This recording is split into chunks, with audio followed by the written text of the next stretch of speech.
There's many factors that made me want to become a nurse. The main one was I was present when the bus exploded in London on 7/7. I was working in a hotel at the time. I had 385 guests-ish to look after, as well as looking after people that were on the bus. I feel like I've gone from something so atrocious that made me want to get into a caring profession and be there for the people that need it most at their most vulnerable, to standing outside the place where I should be at work with a banner saying, "Pay me correctly." It's not what I went into the profession for. It's not what anyone went into the profession for.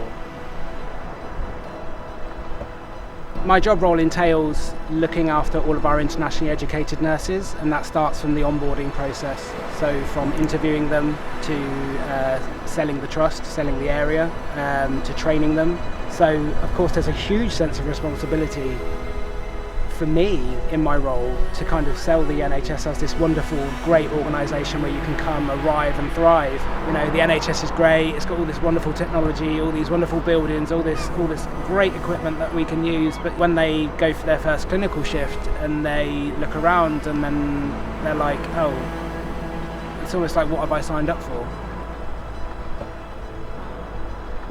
They struggle to adapt, they struggle to afford to live here. And a lot of the international nurses that are coming over, they're coming over to support their families at home.